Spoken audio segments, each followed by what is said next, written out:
Alright, so this is going to be a slightly nerdier video than you usually see from me. I wanted to share one of my interests, especially lately, which has been emulators. The original Xbox has not been very strong in emulation historically, while the GameCube, Dreamcast, PS2 all have very strong emulators out by this point. The Xbox is the only one that really doesn't, and the lack of interest and lack of exclusives is largely seen as the reason why. I mean, Dreamcast has obviously been a cult favorite for a long time. The GameCube had several excellent Nintendo games, plus shares a lot of hardware with the Wii, which also has a lot of games. The PS2, of course, one of the most successful consoles of all time. With the Xbox, as far as exclusives go, you have Halo, which was already ported to the PC, and Shrek? People often say the Xbox should theoretically be very simple to emulate because in many ways it resembles your average PC from the era. 733 MHz, 32-bit Intel Pentium 3, 64 megabytes of RAM. Well, you may as well be describing my computer from 2002. It's actually a lot more proprietary than people think though, what with its custom firmware, relatively undocumented graphics chip, etc, etc. But I actually like the Xbox, and luckily we're finally starting to see some really solid development in Xbox emulation. I wanted to try out XQEMU, I don't know how this is pronounced. At the moment I'm pretty sure it's got the highest compatibility, but of course none of them are anywhere near playability yet. So XQEMU is not easy to set up by any means. So hard I ended up giving up compiling it on Windows. Apparently there's some sort of weird timing bug anyway, so I had to whip out trusty old Linux for this one. Seriously, you should not try this if you're not familiar with compiling regular QEMU, Xbins, Xbox, HDM, open source workflows. Basically, if you don't know what any of that is, don't even try. Luckily, I kind of do, enough to get it working at least.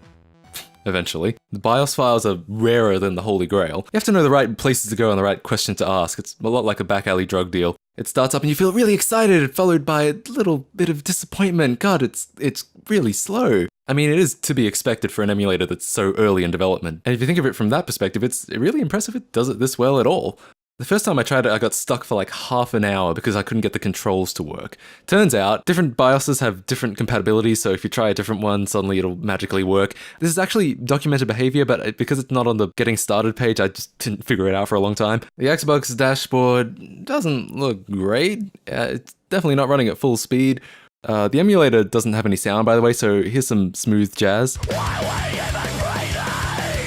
But I mean, it is there. It is here. You are seeing it run right before your eyes. But of course, the real question is, how are the commercial games? Well, here comes the one and only Halo for this demonstration. Also took a while to get running because apparently the emulator hasn't yet fully implemented the copyright system of the Xbox, which means you have to use a soft-modded BIOS in order to circumvent the copyright so you can get an ISO running. Halo runs, and again, it's slow, but actually it runs better than the dashboard does. Who would have guessed? The controls do work, but I've had a lot of lag with them. I don't know if that was just me. This feels like the kind of emulator where different configure arguments could make or break certain features.